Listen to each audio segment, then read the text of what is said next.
Late on Sunday evening, Fabrizio Romano understands Chelsea and Ajax will be again in direct contact from start of new week for Yoral Hato deal. Hato has been clear with Ajax he only wants Chelsea. The contract is ready, up to the clubs. Talks well underway. We had a point last week where we thought we were going to be able to sign Yoral Hato for £34 million. Since then, it looks as though the fee to sign him could be something a little bit closer to £44 million all in. We also had Samuel Smith, who is a young Chelsea development squad left back that Chelsea have really high hopes for. There was also the talk that they were interested in potentially bringing him, whether that was on a permanent deal or on loan.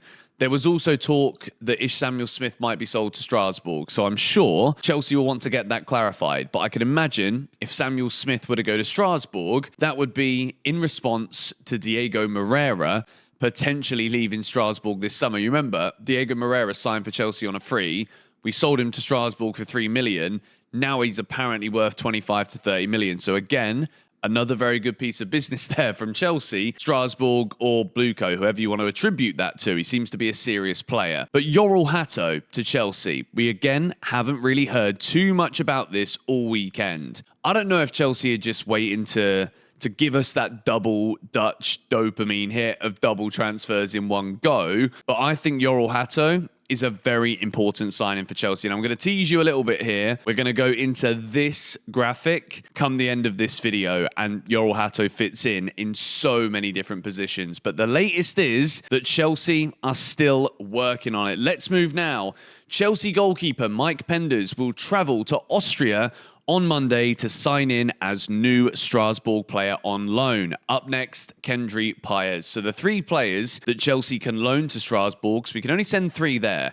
They're going to be Mike Penders, Mamadou Sarr, and Kendry Páez. This is great. We see a goalkeeper, defender, and a midfielder that can hopefully someday make it a Chelsea Football Club. And in this video, I kind of want to start the conversation and the hype about Esteval a little bit, because I feel as though a lot of Chelsea fans may be reluctant to do it because we don't want to big him up too much. We don't want the media to kind of get hold of it and then blow him up even more. And then if he fails, it's ammunition for everybody else. But I saw the guy in the flesh in this tournament. I probably met more Brazilians than any other nation when it comes to people at this Club World Cup just gone.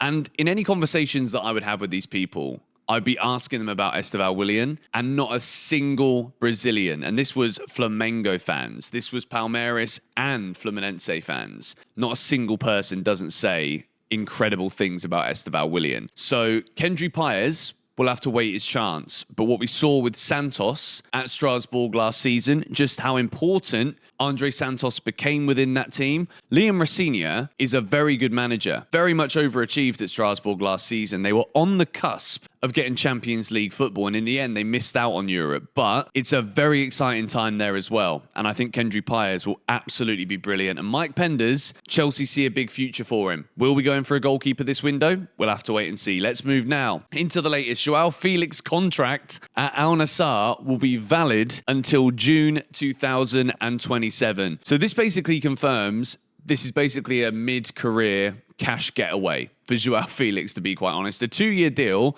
He's not signing his life away with another long-term contract, so I rate that. But it does make me question just how achievable the add-ons that we have been reading about within this deal. How easy are the add-ons for Joao Felix going to be for Chelsea to actually get paid out them? Because to only be there for 2 years, what we talking, like Al Nassr have got to win a title, 2 titles? How easy is it going to be?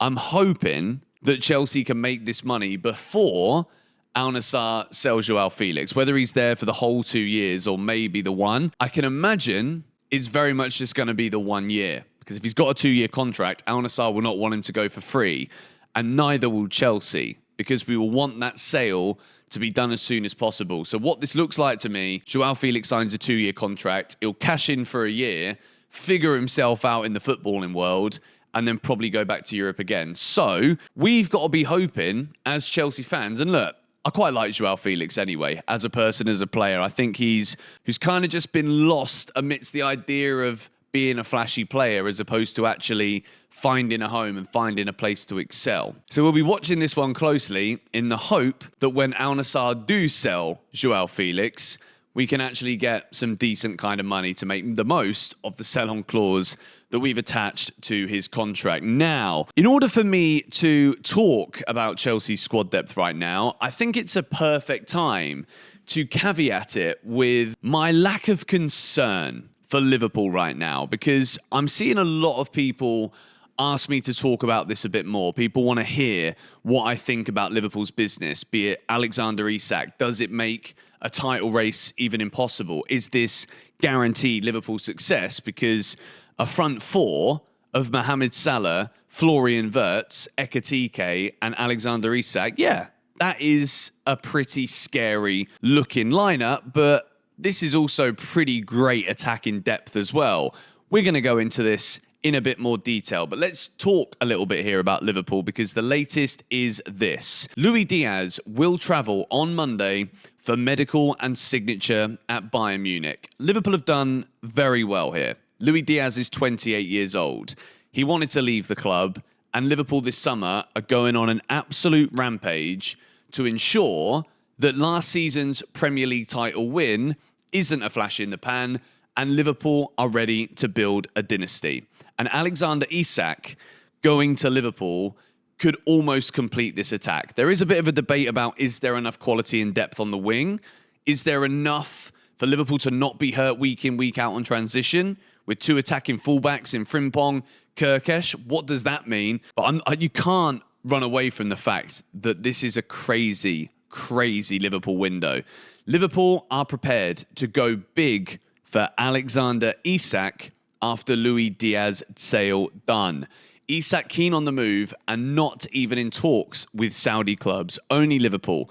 Up to Newcastle now with LFC waiting, but ready to enter strong with record proposal.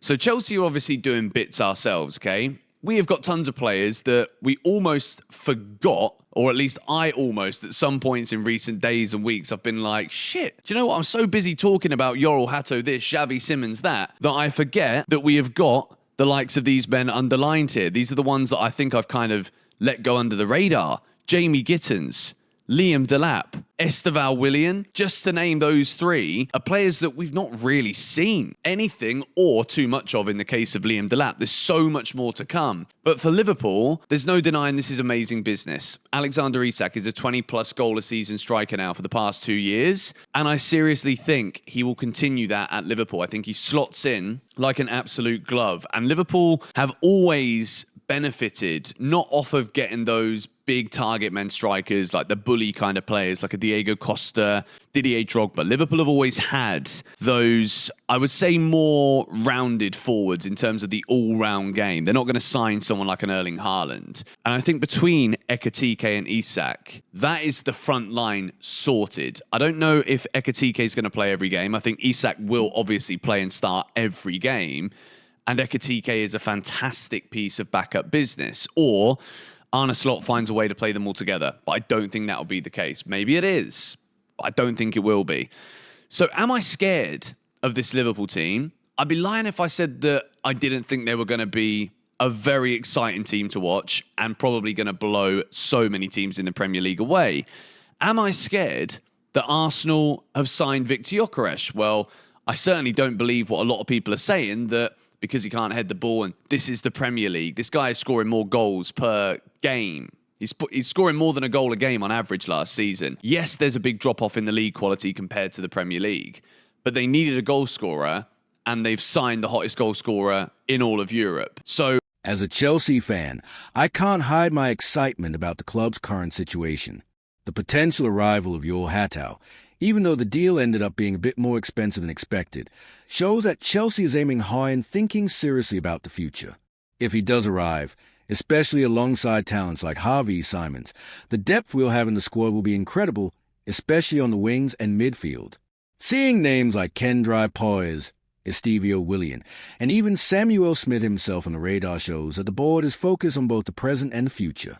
The project seemed quite clear, young players with incredible potential being nurtured in a competitive environment. I confess that Liverpool's strengthening with names like Isaac does worry me. They are coming on strong. City are always dangerous, and Arsenal are also making good progress. But looking at our current squad and considering potential signings, it's possible to dream. We still have doubts in goal, and perhaps we need a little more experience in certain areas. But what excites me most is seeing identity and planning at Chelsea again. If everything turns out as rumored, this season could be the beginning of a new era at Stamford Bridge. And I'll be there, as always, shouting, "Go, Blues!"